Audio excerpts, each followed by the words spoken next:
مکمل ناول زندگی شجر اور میں رائٹر بنت محمود۔ آج اتوار کا دن ہے۔ میری آنکھ قدرے دیر سے کھلی ہے۔ گھڑی 9:15 بجے کا وقت بتا رہی ہے۔ ویسے میں سحر خیز ہوں، صبح فجر پڑھنے کے بعد دوبارہ نہیں سوتا۔ پہلے واک، پھر ناشتہ اور پھر یونیورسٹی جانے کے لیے تیار ہو جاتا ہوں، کیونکہ میری پہلی ہی کلاس 8 بجے ہوتی ہے۔ حالانکہ بچے اتنی صبح کلاس لینے کے لیے تیار نہیں ہوتے، پر میں ان کے احتجاج پر کان نہیں دھرتا۔ میری اس روٹین میں میری شادی کے بعد بھی کوئی فرق نہیں آیا۔ ماہا، میری بیوی، جس سے میں نے 2 مہینے پہلے ہی شادی کی ہے، وہ بہت اچھی بیوی ثابت ہوئی ہے، بلکہ میری سوچ سے بھی زیادہ اچھی ہے۔ وہ میری ہر ضرورت کا خیال رکھتی ہے اور مجھ سے محبت بھی کرتی ہے۔ اس وقت بھی وہ لاؤنج میں ٹی وی دیکھتے ہوئے میرا انتظار کر رہی ہوگی کہ میرے اٹھنے پر مجھے فریش ناشتہ بنا کر دے۔ میں شروع سے اتنی محبت بھری اور خوشحال زندگی نہیں گزار رہا تھا، بلکہ چلے میں آپ کو شروع سے اپنی کہانی سناتا ہوں۔ آنکھ کھولتے ہی میں نے اپنے آپ کو ایک بڑے پرے گھر میں دیکھا تھا۔ میرے گرد ہر رشتہ موجود تھا، پر وقت نے ثابت کیا تھا کہ وہ سب کے سب مطلبی اور خود غرض تھے۔ میں اپنے والدین کی اکلوتی اولاد تھا۔ ابو کے پاس ان کے حصے کی جو تھوڑی بہت زمین تھی، وہی ہمارے گزر بسر کا ذریعہ تھی۔ ہماری زندگی بہت اچھی تو گزر ہی رہی تھی۔ پھر امی کی اچانک موت نے میرے لیے سب کچھ بدل دیا تھا۔ میں محض 5 برس کا تھا جب امی مجھے ہمیشہ کے لیے چھوڑ کر چلی گئی تھی۔ میرے علاوہ اگر امی کے جانے سے کسی کو دکھ ہوا تھا تو وہ نانی تھی۔ امی کے بعد نانی نے ہی مجھے اپنی مہربان آغوش میں لے لیا تھا۔ امی کے جانے کے کچھ ہی عرصہ بعد ابو نے دوسری شادی کر لی تھی، اور میری حیثیت اس گھر میں کم ہوتے ہوتے بالکل ختم ہو گئی تھی۔ تب نانی مجھے ہمیشہ کے لیے اپنے گھر لے آئی تھی، اور میں نے اس کے بعد کبھی پلٹ کر ابو یا ان کے خاندان کو نہیں دیکھا تھا۔ نانی کا گھر دوسرے گاؤں میں تھا۔ امی اور خالہ نانی کی بس 2 ہی بیٹیاں تھیں۔ خالہ کی شادی شہر میں ہوئی تھی اور کبھی کبھار نانی سے ملنے آتی تھی۔ نانی کا گھر ایک کچا پکا کمرہ، اس سے ملحق باورچی خانہ اور صحن کے دوسرے سرے پر موجود واش روم پر مشتمل تھا۔ ہاں، نانی کے گھر کا صحن بہت بڑا تھا اور اس میں کوئی 12 درخت لگے ہوئے تھے، جن میں 3 آم کے، 2 کینو اور 1 بیری کا درخت شامل تھے۔ ان میں سے کچھ درخت تو بہت پرانے تھے، جبکہ کچھ درخت نانی اور نانا نے اپنے ہاتھوں سے لگائے تھے۔ اس کے علاوہ کمرے کے دوسری جانب والی دیوار کے ساتھ انار کے کئی ایک پودے بھی لگے ہوئے تھے۔ جب پھلدار درختوں پر پھل آتا تھا تو نانی آس پڑوس میں بانٹنے کے بعد باقی کا پھل فروخت کر دیتی تھی اور اس طرح سے اپنا اور میرا خرچ اٹھاتی تھی۔ پہلے نانی کا بھانجا منڈی جاتا تھا، پھر پھل فروخت کرنے پر جب سے میں کچھ بڑا ہوا تھا، یہ ذمہ داری خود بخود میرے کندھوں پر آ گئی تھی۔ اس کے علاوہ نانی کھجور کے پتوں کی چٹائیاں بنا کر بھی بیچتی تھی۔ نانی کے گھر کے ساتھ ان کے سوتیلے بیٹوں کا گھر تھا۔ نانی کی چونکہ کوئی اولاد نرینہ نہیں تھی، اس لیے نانا جان نے دوسری شادی کی تھی۔ میری پیدائش سے کچھ عرصہ قبل ہی نانا کا اور اس کے کچھ مہینوں بعد ان کی بیوی کا انتقال ہو گیا تھا۔ اب اس گھر میں نانا کے دونوں بیٹے اپنی اپنی فیملیز کے ساتھ رہتے تھے۔ نانا کی ساری زمین ان کے بیٹوں کے پاس تھی، اور وہ ہر فصل پر نانی کے ہاتھ پر تھوڑے بہت پیسے رکھ کر اپنے تئیں اپنی ذمہ داری پوری کر دیتے تھے۔ نانی کے پاس زمین کا جو ایک ٹکڑا تھا، وہ نانی نے خالہ کے اور یہ گھر میرے نام کر دیا تھا۔ اگرچہ میرے ماموں سوتیلے نانی کے اس عمل سے کوئی خاص خوش نہیں تھے، ان کی نظر میں میرا اس گھر پر کوئی حق نہیں تھا۔ وقت کچھ اور آگے سرکا تھا۔ میں اس 8ویں جماعت کے پیپرز دے چکا تھا جب امی کی طرح نانی بھی ایک دن مجھے تنہا چھوڑ گئیں۔ یہ میرے لیے ایک جذباتی صدمہ تھا۔ اب میں گھر میں اکیلا تھا۔ یہ نانی کا میرے حق میں کیا گیا بروقت فیصلہ تھا کہ میرے سر پر چھت موجود تھی، ورنہ نانا کے بیٹوں نے نانی کے بعد ایک لمحہ بھی نہیں لگانا تھا مجھے اس گھر سے نکالنے میں۔ میں پڑھائی میں کوئی بہت اچھا نہیں تھا، بس اوسط درجے کا اسٹوڈنٹ تھا، اور گاؤں میں پڑھائی کا کوئی خاص رجحان بھی نہیں تھا، مگر نانی مجھے پڑھانا چاہتی تھی۔ وہ میری پڑھائی پر کوئی کمپرومائز نہیں کرتی تھی۔ نانی کے بعد خالہ نے مجھے کہا تھا، حیدر علی، اماں کو بہت شوق تھا کہ تم پڑھ لکھ کر اپنے پیروں پر کھڑے ہو جاؤ، تم پڑھائی کبھی مت چھوڑنا، دل لگا کر پڑھنا۔ کچھ دن میرے ساتھ رہ کر مجھے ڈھیروں نصیحتیں اور ماموؤں کو میرا خیال رکھنے کی ہدایت کرنے کے بعد خالہ چلی گئی تھیں۔ وہ مجھے اپنے ساتھ رکھنا چاہتی تھی، پر ان کے معاشی حالات کچھ بہتر نہ تھے۔ دوسرا، ان کے شوہر ایک جوان لڑکے کو اپنے گھر رکھنے کے لیے بھی کبھی راضی نہ ہوتے۔ خیر، میں نے بھاگتے ہوئے وقت کا دامن پکڑا اور زندگی کی ٹرین میں اپنی منزل تک پہنچنے کے لیے سوار ہو گیا۔ میں نے قریبی شہر کے ہائی اسکول میں میٹرک میں داخلہ لے لیا اور اس کے ساتھ ہی ایک دکان میں نوکری کر لی تھی۔ اسکول سے واپس آنے کے بعد میں دکان پر چلا جاتا تھا، اگرچہ دکان کوئی خاص بڑی نہ تھی، اسی وجہ سے مجھے ملنے والا معاوضہ بھی زیادہ نہیں ہوتا تھا۔ وہاں سے شام کو واپس آنے کے بعد تھوڑا بہت پڑھتا تھا، اپنے درختوں اور پودوں کا خیال رکھتا تھا۔ آخر کو ان درختوں پر لگنے والا پھل ہی میرا ذریعہ معاش تھا اور رات ہوتے ہی سو جاتا تھا۔ اگلے 4 سال تک میرا روز یہی معمول تھا، یہاں تک کہ میں نے میٹرک کے بعد انٹر بھی کر لیا۔ گریجویشن کرنے کے لیے میں نے یونیورسٹی جانا چاہتا تھا، پر یونیورسٹی کے لیے مجھے کسی بڑے شہر جانا پڑتا اور اتنے میرے پاس پیسے نہیں تھے کہ میں کسی بڑے شہر میں رہنا اور پڑھنا افورڈ کر سکتا۔ میں نے وہیں پر رہتے ہوئے پیسے جمع کرنے کا سوچا، کیونکہ پیسوں کے حصول کا واحد ذریعہ پھلوں کی فروخت تھی۔ میں نے اس بار سنجیدگی سے اس پر کام شروع کیا اور پھلوں کو بڑی منڈی میں جا کر بیچنا شروع کیا۔ اس طرح 2 سالوں میں میرے پاس اتنے پیسے جمع ہو گئے تھے کہ میں یونیورسٹی میں داخلہ اور ہاسٹل کے اخراجات کچھ حد تک اٹھا سکتا تھا۔ اس عرصہ میں نے گریجویشن بھی کر لی تھی۔ میں نے ایک بیگ میں اپنے 2 جوڑے ڈال لیے جو کہ میرا کل اثاثہ تھے اور لاہور چلا آیا اور یہاں آ کر ایم اے انگلش میں داخلہ لے لیا تھا۔ مجھے لاہور آئے قریباً 1.5 سال ہو گئے تھے۔ اس دوران میں نے کل 3-4 چکر گھر کے لگائے تھے۔ کچھ دن وہاں رہتا، پھلوں کو منڈی لے جا کر فروخت کرتا اور واپس آ جاتا۔ یہاں بھی میں نے چھوٹی موٹی جابز کا سلسلہ جاری رکھا ہوا تھا۔ میرا فائنل سیمیسٹر شروع ہو چکا تھا جب سر گنی نے ہماری انگلش پوئٹری کی کلاس لینا شروع کی۔ سر گنی بہت اچھے استاد تھے اور میرے لیے محسن تھے۔ میں چونکہ گاؤں کا رہنے والا تھا، میرے اندر اعتماد کا فقدان تھا، میں کبھی بھی فرسٹ بینچ نہیں تھا۔ یہ سر گنی ہی تھے جنہوں نے میری صلاحیتوں کو اجاگر کیا اور مجھے میرے کیریئر کے حوالے سے گائیڈ کیا۔ اس سے پہلے میں بالکل ڈائریکشن لیس تھا۔ انہوں نے میرے ذہن میں یہ بات ڈالی کہ مجھے آگے مزید اسٹڈیز کے لیے کہیں باہر جانا چاہیے۔ انہی دنوں ایک شام میرے پاس خالہ کا فون آیا۔ ان کو اپنی بیٹی کی شادی کے لیے پیسوں کی ضرورت تھی اور وہ چاہتی تھی کہ میں نانی کے درخت بیچ کر ان کی مدد کروں۔ ماضی میں بھی نانی ایک بار اسی طرح خالہ کی مدد کر چکی تھی جب خالہ کے شوہر کا ایکسیڈنٹ ہوا تھا۔ چنانچہ میں اسی شام گاؤں روانہ ہو گیا اور اگلے صبح سے ہی اس کام میں لگ گیا۔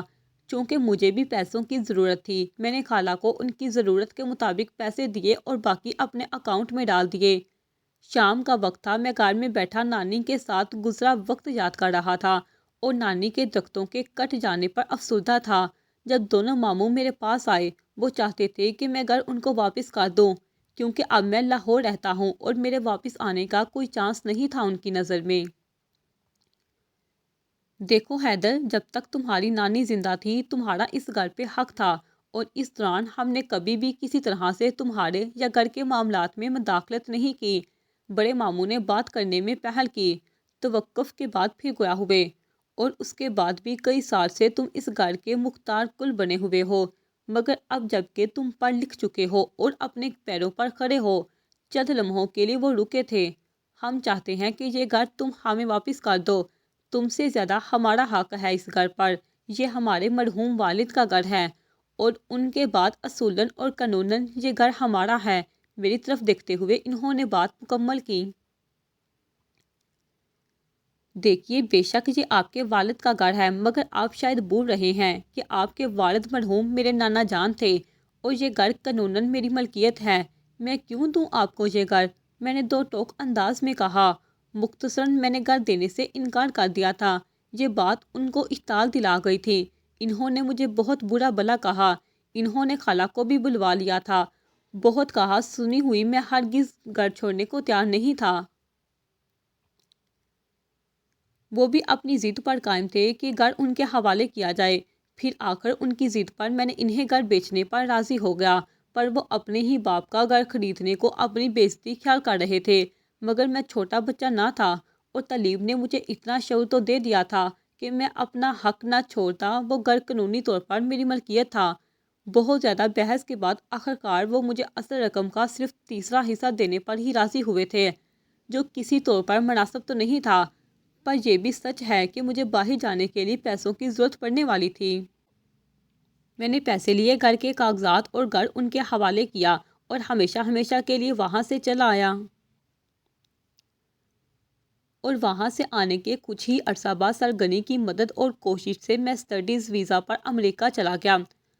امریکہ آئے ہوئے مجھے 4 سال ہو گئے تھے کہ ایک دن مجھے سرگنی نے فون کیا اور کہا کہ ڈپارٹمنٹ میں ایک اسسٹنٹ پروفیسر کی سیٹ حال ہی میں خالی ہوئی ہے، اور وہ مجھے اس سیٹ پر اپاؤنٹ کرنا چاہتے ہیں۔ اگرچہ میں اب امریکہ میں سیٹ ہونے لگا تھا اور فی الحال میرا واپس جانے کا ارادہ نہیں تھا، پر میں نے سرگنی کی آفر کو ٹھکرانا مناسب نہ سمجھا۔ آخر کو وہ میرے محسن تھے، اور اپنا پی ایچ ڈی کا ریسرچ ورک ادھورا چھوڑ کر واپس لاہور چلا آیا۔ واپس آ کر 10-15 دن تو مجھے اپنی رہائش کا انتظام کرنے میں لگے۔ میں نے مناسب جگہ پر ایک اپارٹمنٹ کرائے پر لیا اور اگلے دن سے یونیورسٹی جانا شروع کر دیا۔ میرے اندر پہلے کبھی اعتماد کا فقدان تھا، پر اب یہ تعلیم کا ہی بخشا ہوا اعتماد تھا جو میری شخصیت سے جھلکنے لگا تھا۔ مجھے پڑھانے میں مزہ آ رہا تھا اور اسٹوڈنٹس بھی مجھ سے مطمئن تھے۔ زندگی اپنے ڈگر پر چل نکلی تھی کہ میری اس وقت پرسکون زندگی میں پتھر ماہا میر نے مارا۔ وہ B S English 4th semester کی اسٹوڈنٹ تھی۔ میں ان کو انگلش ناول کی کلاس پڑھاتا تھا۔ مجھے اس وقت یونیورسٹی میں پڑھاتے ہوئے 1 مہینہ بھی مکمل نہیں ہوا تھا جب ماہا ایک دن میرے آفس میں آئی۔ اس آفس کو میرے علاوہ 2 اور پروفیسر بھی شیئر کرتے تھے، پر اس وقت میں اتفاق سے اکیلا بیٹھا تھا۔ ماہا کی بات سن کر میں بونچ کر رہ گیا تھا۔ اپنی 27 سالہ زندگی میں ایسی سچویشن میں نے کبھی فیس نہیں کی تھی۔ اس کی بات سن کر میرا غصہ انتہا پر تھا۔ مجھے سمجھ ہی نہیں آ رہی تھی کہ میں کیسے ریئیکٹ کروں۔ آپ کا دماغ درست ہے؟ آپ کو معلوم ہے کیا بکواس کر رہی ہیں آپ؟ میں نے غصے سے دبی آواز میں کہا تھا۔ مبادا میری آواز کمرے سے باہر نہ چلی جائے۔ جی میں آپ کو پرپوز کر رہی ہوں۔ اس کے اطمینان میں ذرا بھی فرق نہیں آیا تھا، اور اسی اطمینان پر میرا دل کر رہا تھا کہ میں اسے شوٹ کر دوں۔ اسی وقت سر زید فون پر بات کرتے ہوئے اندر آئے تھے اور اپنی سیٹ کی جانب بڑھ گئے تھے۔ ان کے آنے کے فوراً بعد ماہا اٹھ کر چلی گئی تھی۔ میرا سوچ سوچ کر غصے سے برا حال تھا۔ آج کل کے بچوں کو پتہ نہیں کیا ہو گیا ہے۔ استاد اور شاگرد کے رشتے کا کوئی احترام، کوئی تقدس نہیں رہا۔ ٹھیک ہے، امریکہ سے آنے کے بعد میری شخصیت میں بہت بدلاؤ آیا تھا، اور میں بلا شبہ ایک ہینڈسم مرد تھا، لیکن کیا ظاہری خوبصورتی ہی سب کچھ ہوتی ہے؟ سب سے پہلے تو یہ کہ وہ ماہا میر میری اسٹوڈنٹ تھی، اور دوسرا وہ کم از کم بھی 10-12 سال تو چھوٹی ہوگی مجھ سے۔ اس کے فرنچ کٹ میں کٹے ہوئے بال اس کے ماتھے پر گرے رہتے تھے، جس سے اس کی عمر اور بھی کم لگتی تھی۔ اس کا رنگ بہت زیادہ گورا تھا۔ اس کے نقوش میں بہت زیادہ ملائمت تھی۔ ایک محظوظ مسکراہٹ ہمہ وقت اس کے ہونٹوں پر رہتی تھی۔ اس کا چہرہ دیکھتے ہوئے جو پہلا تاثر میرے ذہن میں آتا تھا وہ نرمی اور معصومیت کا تھا۔ اس لیے اس جیسی لڑکی کا یہ سب کہنا میرے لیے باعث حیرت تھا۔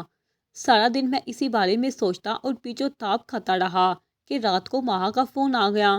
میں بجتے ہوئے فون کو دیکھتے ہوئے ماہا کی جرأت پر حیران ہو رہا تھا۔ میں نے فون اٹھا کر اس سے بات کرنے کا فیصلہ کیا۔ یہ سن کر کہ وہ اپنی بات پر قائم ہے، میں نے اپنے غصے کو بڑی مشکل سے کنٹرول کیا اور اسے سمجھاتے ہوئے کہا، دیکھیں بیٹا، آپ یقیناً ایک اچھی لڑکی ہیں۔ اپنی پڑھائی پر توجہ دے، ان سب باتوں کے لیے بہت وقت پڑا ہے۔ استاد اور شاگرد کے رشتوں پر لوگوں کو انگلی اٹھانے کا موقع نہ دے۔ مزید یہ کہ میں نہ صرف اپنے پیشے سے مخلص ہوں، بلکہ اپنے کردار کے حوالے سے بھی بہت محتاط ہوں۔ And you are minor in front of می۔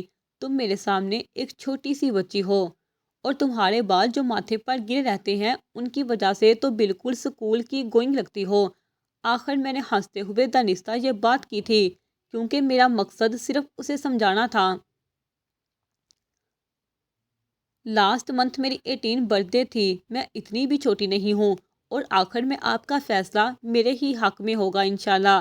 جواب میں اس نے اتنے یقین سے کہہ کر فون بند کر دیا تھا کہ میں کتنی ہی دیر خاموش بیٹھا فون کو دیکھتا رہا، اور میرا غصہ اور فشار خون تھا جو بڑھتا ہی جا رہا تھا۔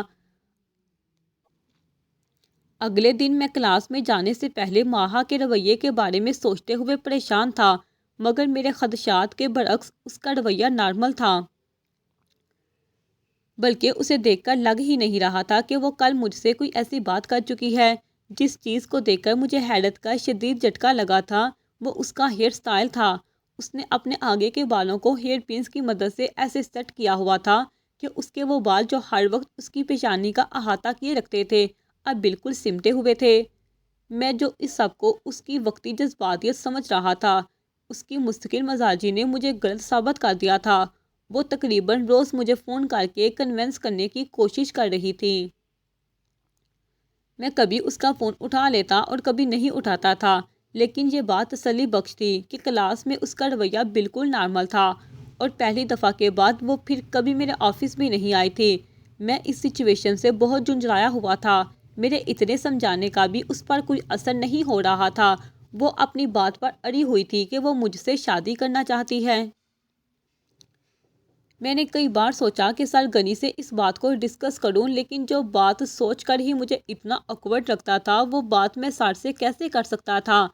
مجھے ماہا پر شدید غصہ آنے لگا تھا، اور ایک ہفتے سے میں نے اس کا فون نہیں اٹھایا تھا، اور اس دن وہ مجھے کوئی گھنٹے بھر سے فون کر رہی تھی۔ بجتا ہوا فون میرے غصے کو مزید ہوا دے رہا تھا۔ میں نے شدید غصے میں فون اٹھایا اور اسے بے نقط سنا ڈالی۔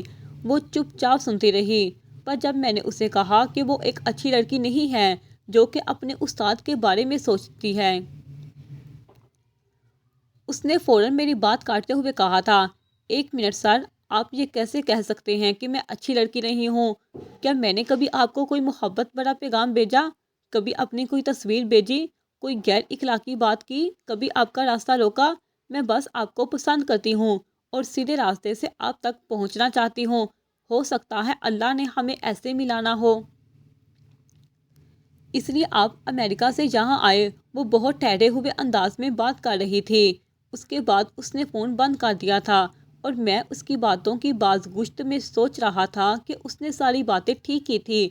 اس نے آج تک مجھے کبھی کسی بھی قسم کا میسج نہیں کیا تھا۔ اس دن کے بعد کچھ دن تک اس کا فون نہیں آیا تھا۔ میں جہاں تھوڑا مطمئن ہوا تھا وہیں مجھے اس بات کا احساس ہوا تھا کہ شاید میں اسے کچھ زیادہ ہی بول گیا تھا۔ میں اس کی طرف سے تھوڑا مطمئن ہونے ہی لگا تھا کہ 5ویں دن پھر اس کا نمبر میرے فون پر دکھائی دے رہا تھا۔ اس کا نمبر دیکھ کر مجھے اندر کہیں بہت گہرائی میں ایک سکون اترتا ہوا محسوس ہوا تھا۔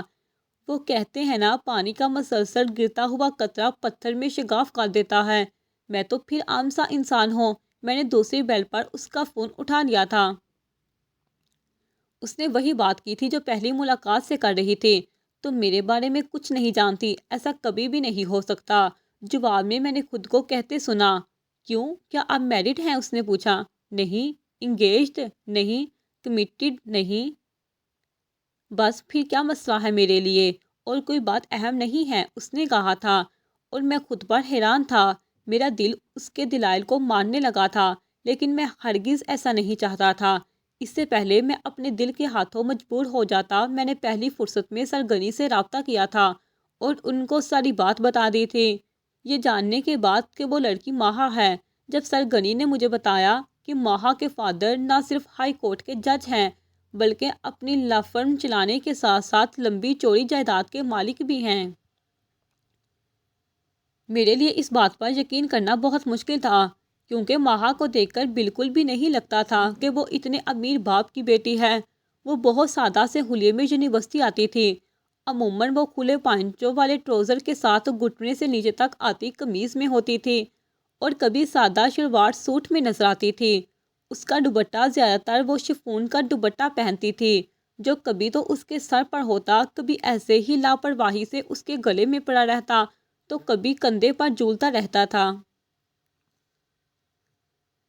لیکن اب یہ بات اپنے آپ میں مجھے حیران کر رہی تھی کہ ہائی کلاس سے اس کا تعلق ہونے کے بعد وہ اتنا عام سے حلیے میں آتی تھی اور دوپٹہ بھی نہیں پہنتی تھی، جو کہ اس کی کلاس میں تو اب ناپید ہی ہو چکا تھا۔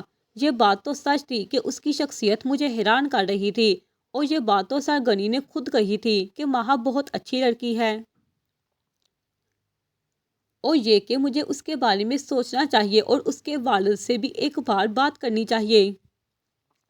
لیکن سر ایسا نہیں ہو سکتا، میں نہیں کر سکتا ایسا۔ سر کے آفس میں ان کے روبرو بیٹھے ہوئے میں نے کہا تھا، کیوں ایسا کیوں نہیں ہو سکتا؟ سر نے براہ راست میری آنکھوں میں دیکھتے ہوئے پوچھا تھا۔ سر وہ میری اسٹوڈنٹ ہے، میں نے جھنجھلاتے ہوئے کہا۔ اچھا، اس کے علاوہ کوئی اور قابل اعتراض بات؟ چائے کا کپ میری جانب بڑھاتے ہوئے انہوں نے استفسار کیا۔ سر، میں نے لب کشائی کی تھی، مگر پتہ نہیں کیا وجہ تھی کہ اصل بات میں بیان نہ کر سکا اور خاموش ہو گیا۔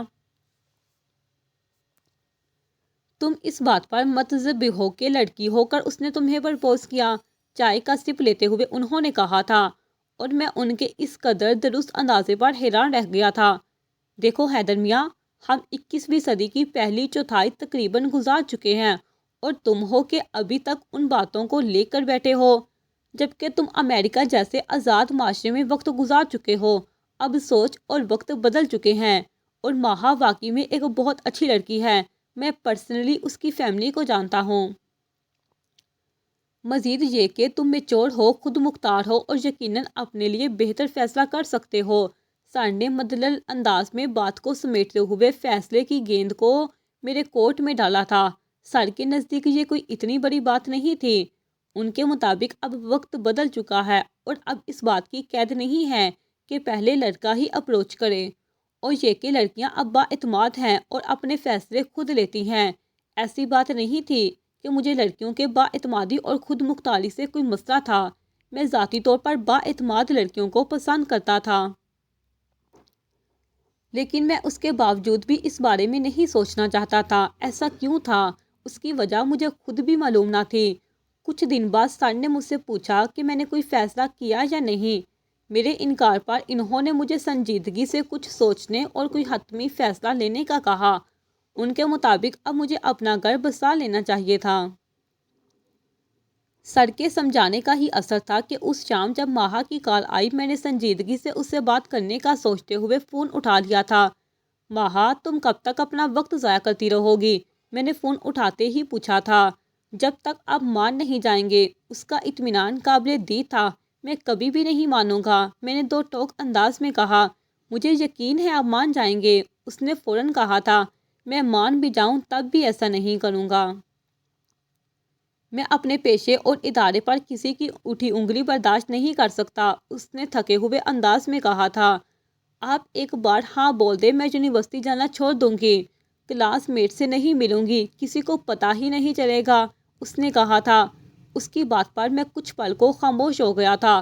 اور اگر تمہارے گھر والے نہ مانے تو کیا تم ان کی مرضی کے بغیر مجھ سے شادی کر لو گی؟ میں دیکھنا چاہتا تھا کہ وہ کس حد تک جا سکتی ہے۔ ایسا نہیں ہو سکتا کہ بابا میری کوئی بات نہ مانے، اس نے ہنستے ہوئے کہا تھا۔ اگر ایسا ہو جائے تو؟ میں نے پوچھا تھا۔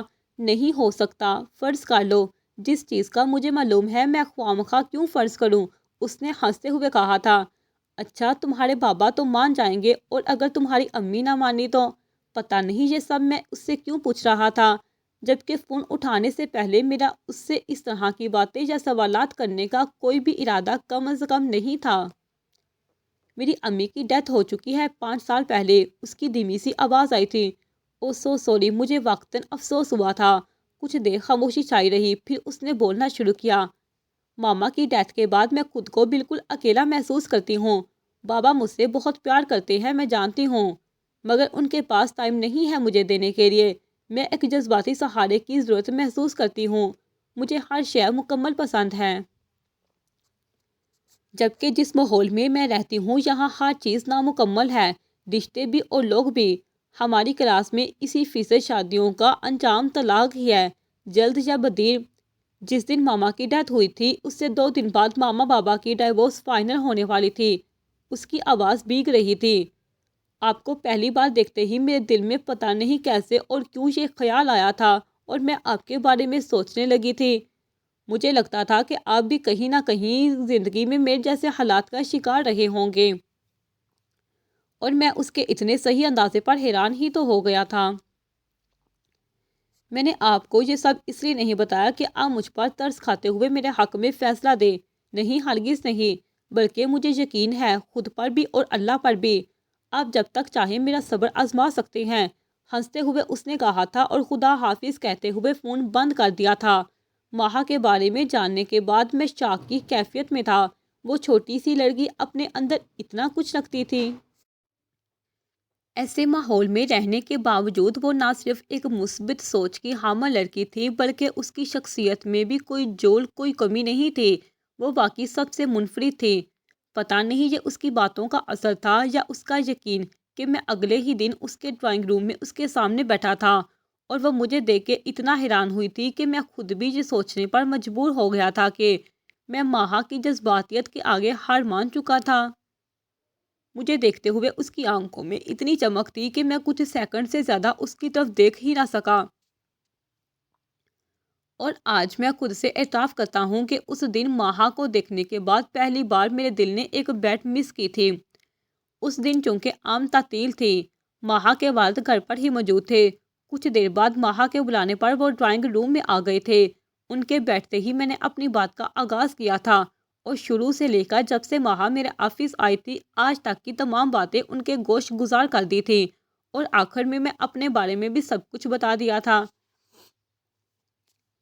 یہ بھی کہ میرا تعلق کسی اعلیٰ خاندان سے نہیں ہے اور نہ ہی میں کسی لمبی چوڑی جائیداد کا مالک ہوں۔ میری پوری بات سننے کے بعد ان کو مسکراتا دیکھ کر میری حیرت دو چند ہو گئی تھی۔ ان کی رعبدار شخصیت سے میں کچھ بھی ایکسپیکٹ کر سکتا تھا، پر ایسا رد عمل ہرگز نہیں۔ انہوں نے اپنی کہنا شروع کیا، میں اپنی بیٹی سے بہت پیار کرتا ہوں۔ ہاں، اس بات کا مجھے احساس ہے کہ میں اسے وقت نہیں دے پاتا، جس وجہ سے وہ خود کو بہت اکیلا محسوس کرتی ہے۔ ماہا زیادہ سوشل نہیں ہے اور نہ زیادہ دوست بنانا پسند کرتی ہے، اس لیے وہ اپنی ہر بات مجھ سے شیئر کرتی ہے۔ وہ آپ کے بارے میں مجھے پہلے ہی بتا چکی ہے۔ میں خود بھی اب اس کی شادی کرنا چاہتا ہوں۔ مجھے پتا ہے ابھی وہ کم عمر ہے، لیکن شاید اس وقت یہی ماہا کے حق میں بہتر ہے۔ میں خاموشی سے ان کی باتیں سن رہا تھا۔ آپ کے مطابق آپ کا تعلق کسی اونچے خاندان سے نہیں ہے، لیکن جس انداز سے آپ یہ سارا معاملہ میرے پاس لے کر آئے، آپ کی جگہ کوئی اور ہوتا تو ہو سکتا ہے وہ ماہا کو مس گائیڈ کرتا یا اس کے ساتھ کچھ برا بھی ہو سکتا تھا۔ خدا نخواستہ، اس سے آپ کے کردار کی سچائی اور اعلیٰ ظرفی ظاہر ہوتی ہے۔ آپ نے یقیناً ایک نیک گود میں پرورش پائی ہے، اور یہ اونچے خاندان کے پیمانے تو ہم انسانوں کے بنائے ہوئے ہیں، مجھے اس سے کوئی فرق نہیں پڑتا۔ اس کے علاوہ میری بیٹی خود سے وابستہ لوگوں اور رشتوں کی قدر کرنے والی ہے۔ وہ ہر قسم کے حالات میں آپ کا ساتھ نبھائے گی پروفیسر صاحب۔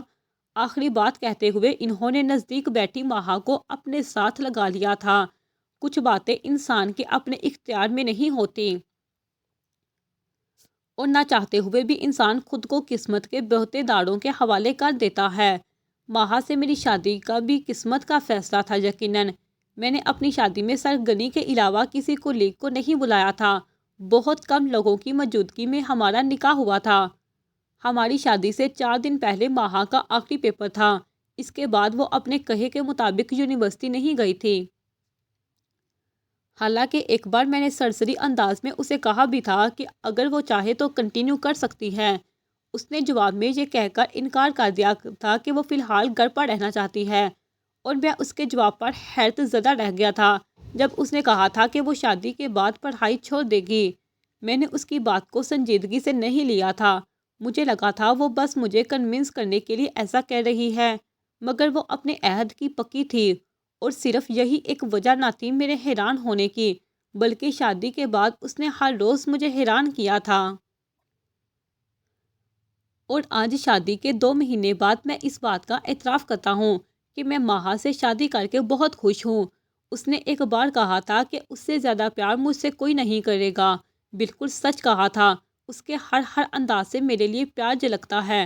وہ میرا بہت خیال رکھتی ہے، میری ہر ضرورت وقت سے پہلے پوری کر دیتی ہے، اور وہ جو خود کسی جذباتی سہارے کی تلاش میں تھی، آج وہ میرا جذباتی سہارا ہے۔ اس کی سنگت میں اپنے بچپن کی محرومیوں کو جیسے بھولنے لگا ہوں۔ یہ بات نہیں ہے کہ صرف وہی میرا خیال کرتی ہے، میں بھی ہر ممکن حد تک اس کا خیال رکھتا ہوں۔ میں جانتا ہوں کہ وہ میرے کھانے پر میرا انتظار کرتی ہے اور میرے بغیر کھانا نہیں کھاتی۔ اس لیے میں یونیورسٹی سے سیدھا گھر آتا ہوں، لیکن اس سب کے باوجود کچھ ہے جو مجھے کل رات سے کھٹک رہا ہے۔ بظاہر ہمارے درمیان سب کچھ ٹھیک ہے، لیکن ایک بات کہ میں اپنے دل کی بات ماہا سے کرتے ہوئے کچھ ہچکچاہٹ محسوس کرتا ہوں۔ یہی وجہ ہے کہ میں آج تک اسے بتا نہیں پایا کہ وہ نکاح کے دن اتنی پیاری لگ رہی تھی کہ دلہن کے روپ میں اسے دیکھ کر ہی مجھے اس سے پیار ہو گیا تھا۔ ہاں جی، میں اسے نہیں بتا پایا کہ جب بے تحاشا ہنستے ہوئے اس کی آنکھوں میں پانی آ جاتا ہے، تب بھیگی پلکوں اور مسکراتے ہونٹوں کے ساتھ کتنی پیاری لگتی ہے، اور جب وہ کسی کام میں مصروف ہوتی ہے اور چہرے پر گرے ہوئے بالوں کو ہٹاتی ہے، میں اسے کہنا چاہتا ہوں کہ رہنے دو، ایسے ہی اچھے لگ رہے ہیں، پر میں نہیں کہہ پاتا۔ اور رات جب میں نے اسے بتایا کہ اپنا ریسرچ ورک کمپلیٹ کرنے کے لیے امریکہ جانے والا ہوں، اس نے خوش ہو کر پوچھا تھا کہ وہ بھی میرے ساتھ جائے گی، اور میرے انکار پر اس کی آنکھوں میں بجھتی ہوئی جوت مجھے پریشان کر گئی تھی۔ اس کے سونے کے بعد میں نے خود سے پوچھا تھا کہ کیا میں اس کے بغیر رہ پاؤں گا اب، اور جواب نہ میں تھا۔ اسی وقت ہی میں نے سوچ لیا تھا کہ میں صبح ماہا سے نہ صرف اپنے دل کی ساری باتیں کہوں گا، بلکہ اس کے لیے اپنے دل میں موجود محبت کا بھی اعتراف کروں گا، کیونکہ جذبات کا اظہار ہی رشتوں کو خوبصورت بناتا ہے۔ ٹی وی کی آواز بند ہو گئی ہے۔